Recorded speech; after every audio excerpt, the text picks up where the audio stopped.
ये 30 साल से इसी बात पे चुनाव लड़ते हैं कि कौन बीजेपी की बी टीम है, कौन कांग्रेस की, मतलब कौन हिंदू विरोधी है, कौन हिंदू। आए दिन हत्या और रेप तो हो रहे हैं। अभी मुजफ्फरपुर में रेप की घटना हुई थी, इधर गोपाल खेम का जो व्यवसायी है उनका मर्डर हुआ। नहीं मानता कि अभी कोई सरकार है, सरकार भी बिहार जो है बिना सरकार के चल रही है। अपराधी बेलगाम घूम रहे हैं और पुलिस जो है सो रही है। नमस्ते, मैं हूं मनीष और आप देख रहे हैं दी न्यूज़ 9X। दी न्यूज़ 9X में आप सभी का स्वागत है। मोतिहारी में प्रधानमंत्री नरेंद्र मोदी की रैली हुई है और इस रैली में वार पलटवार हुए हैं। खैर, इस पूरे मसले को हम लोग समझेंगे। इससे पहले हम आपको परिचय दे देते हैं। हमारे साथ डॉक्टर कृष्ण मोहन कुमार जी जुड़े हैं, जो जनसुराज से जुड़े हुए हैं और जनसुराज के महासचिव भी हैं। सबसे पहले हमारा सवाल है सर, प्रधानमंत्री की रैली को आप किस रूप में देखते हैं? सबसे पहले तो आपको बहुत बहुत धन्यवाद और आपके दर्शकों को भी धन्यवाद। देखिए, मोदी जी आते हैं, जब चुनाव रहता है तो आते हैं, तो अभी तो उनकी रैली को इसी नज़रिए से देखा जाता है कि चुनाव है, आएंगे, बड़े बड़े वादे करेंगे और फिर वो भूल जाएंगे। अच्छा, महिलाओं की वोट को साधने का उन्होंने प्रयास किया है। उन्होंने कहा है कि महिलाएं इस बार उनके साथ जाएंगी, जेडीयू के साथ जाएंगी और बीजेपी अलायंस के साथ जाएंगे। तो उस हिसाब से जनसुराज या प्रशांत किशोर क्या सोच रहे हैं कि अपनी ओर आकर्षित कैसे करेंगे महिलाओं को? देखिए, महिलाओं को या पुरुषों की बात नहीं, हम पूरे बिहार की जनता को आकर्षित कर रही है जनसुराज। अभी सभी लोग जनसुराज के प्रति आकर्षित है। जहाँ तक महिलाओं की बात है, तो अभी देखिए नीतीश की सरकार में उन्होंने एक समूह लोन चला के महिलाओं का मतलब जीना हराम कर दिया एक तरह से। उसमें कोई कंट्रोल नहीं है सरकार का। जो भी बैंक का एजेंट आता है या जीविका दीदी है, वो लोग मनमाने ढंग से उसमें ब्याज लेते हैं। कहीं कहीं ये सुनने को मिलता है कि साल के 24% ब्याज उनको देना पड़ता है।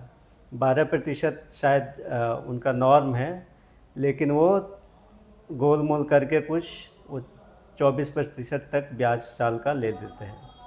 तो महिलाएं कहाँ से जाएगी? वहीं जनसुराज का कहना है कि अगर जनसुराज की सरकार बनती है तो केवल 4% सालाना दर पे, अगर कोई 1 लाख रुपया लेता है ब्याज पे, तो उसको केवल साल का 4,000 रुपया ब्याज देना पड़ेगा। कहाँ कि अभी उनको 24% तक ब्याज देना पड़ता है। तो आप बताइए, महिलाएं किसके प्रति आकर्षित होंगी, किस पार्टी को वोट देंगी? ये तो आप खुद ही सोचिए। अच्छा, युवाओं को लेकर उन्होंने कहा कि जो अगली टर्म होगा वो युवाओं का होगा।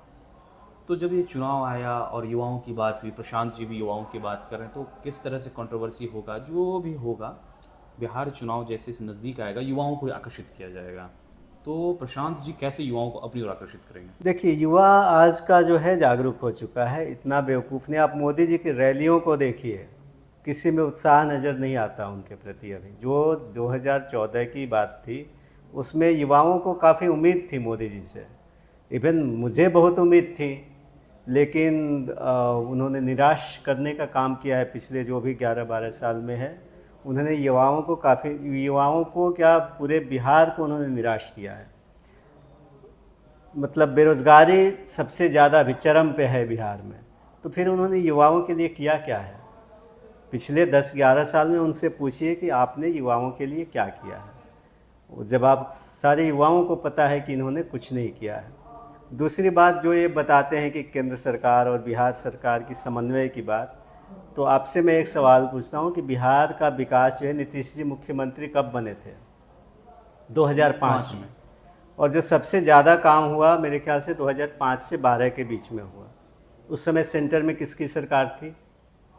कांग्रेस की थी, वो बीजेपी की नहीं थी। जब से सेंटर में बीजेपी की सरकार बनी है, बिहार का विकास रुक गया।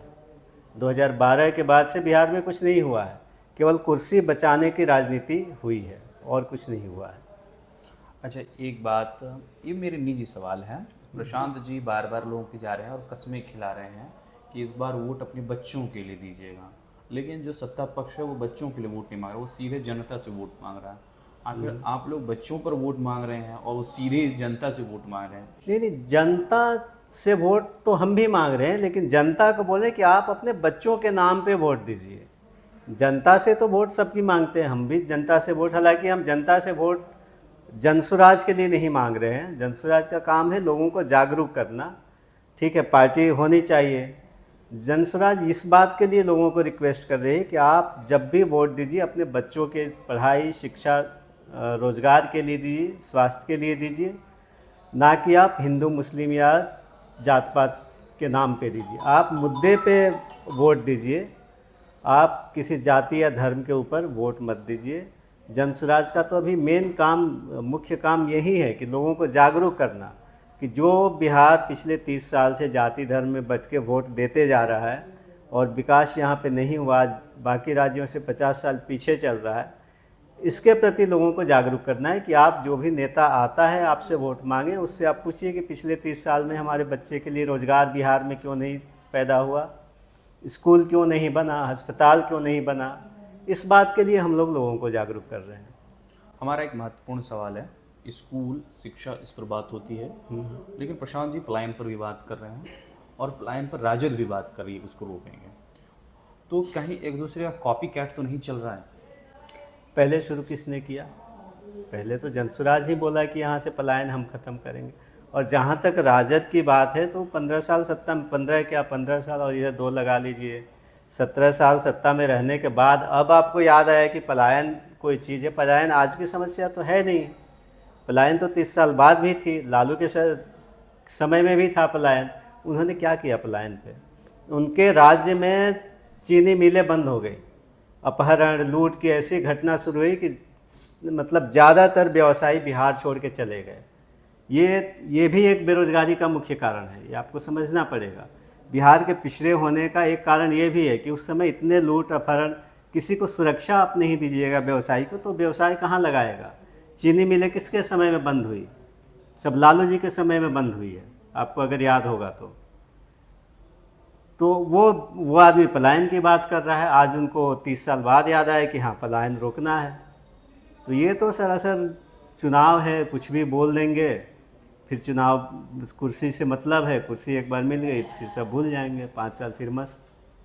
हमारा आखिरी सवाल है बिहार की राजनीति से जुड़ा हुआ, चूँकि प्रधानमंत्री जी आए हुए तो वार और पलटवार होगा बिहार की राजनीति में।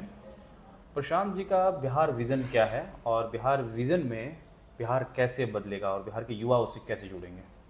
देखिए, पहली बात तो वार पलटवार, हम किसी के साथ वार करने आए नहीं है, ना मोदी जी के साथ, ना नीतीश के साथ, ना लालू के साथ। नहीं, आप पे तो आपकी पार्टी पे बड़ा आरोप ये है कि ये बीजेपी की बी टीम है। कांग्रेस जब बीजेपी वाले से पूछते हैं तो वो कांग्रेस की बी टीम बताती है। क्योंकि इनके पास मुद्दा ही नहीं है, इनके पास मुद्दा नहीं है। 30 साल से इसी बात पे चुनाव लड़ते हैं कि कौन बीजेपी की बी टीम है, कौन कांग्रेस की, मतलब कौन हिंदू विरोधी है, कौन हिंदू समर्थक है। बस यही 2 मुद्दा पिछले 30 साल से चल रहा है। और इस चुनाव में भी ये लोग यही कोशिश कर रहे हैं कि जनसुराज को या तो हिंदू से जोड़ दिया जाए या मुस्लिम से जोड़ दिया जाए और वोट ले लिया जाए। तो अब जनता को हम लोग इतना जागरूक कर चुके हैं कि अब इनके झांसे में नहीं आने वाली है। जनता इस बार मन बना चुकी है कि इन तीनों चारों पार्टियों को इस बार ध्वस्त करना है। जहाँ तक बिहार बदलाव की बात है तो हमारी 5-7 जो चीज़ें हैं उस पर कई बार हम बोल भी चुके हैं। आप हमारा आखिरी और सबसे महत्वपूर्ण सवाल, पारस हॉस्पिटल कांड जो आपने देखा, अभी पूरे बिहार में अभी डॉक्टरों से डरे हुए हैं, इस घटना को आप एक आम डॉक्टर के रूप में किस रूप में देखते हैं? देखिए, डॉक्टर तो भूल जाइए, पहले तो आदमी कोई भी है वो इंसान है।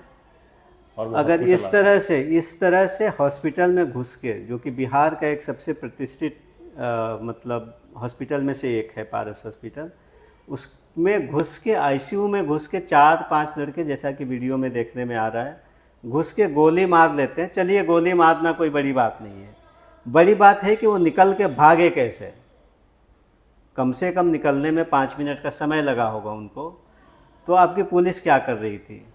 थोड़ा सा सवाल तो हॉस्पिटल सिक्योरिटी पे भी बनता है कि आपने पुलिस को कब, वो तो जांच का विषय है। दूसरी ये बात है कि आए दिन हत्या और रेप तो हो रहे हैं। अभी मुजफ्फरपुर में रेप की घटना हुई थी, इधर गोपाल खेम का जो व्यवसायी है उनका मर्डर हुआ अभी हॉस्पिटल में घुस के। हालांकि वो जो भी था अपराधी ही था, लेकिन फिर भी ये कहीं से जस्टिफाइबल नहीं है कि आप उसको घुस के गोली मार दी। अगर आईसीयू, हॉस्पिटल के आईसीयू में लोग सुरक्षित नहीं है तो कहाँ सुरक्षित है? ये तो, और डीजीपी का बयान सुनिए, वो तो पता नहीं कहाँ से पढ़ाई करके लोग आ जाते हैं आईपीएस बन के। वो मतलब शर्म की बात है। आपने बयान उनका सुना? बिल्कुल अपराध वो हो जाते हैं। नहीं, वो बोल रहे हैं कि ये जून जुलाई में अपराध की घटनाएं इसलिए बढ़ जाती हैं क्योंकि किसान जो है उनके पास कोई काम नहीं रहता। वो किसानों को बोल रहे हैं कि किसान जाके हत्या कर रहा है। ये तो मतलब क्या बताएं, प्रतिष्ठित पद पे बैठे हुए आदमी का इस तरह से बोलना बहुत ही दुर्भाग्यपूर्ण है। और इस पे सरकार तो बिहार में, मैं नहीं मानता कि अभी कोई सरकार है। सरकार भी, बिहार जो है बिना सरकार के चल रही है। अपराधी बेलगाम घूम रहे हैं और पुलिस जो है सो रही है।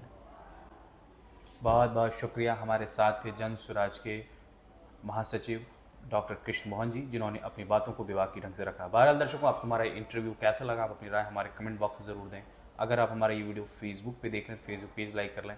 अगर आप हमारा ये वीडियो यूट्यूब पर देख रहे हैं तो यूट्यूब चैनल सब्सक्राइब कर लें। शुक्रिया।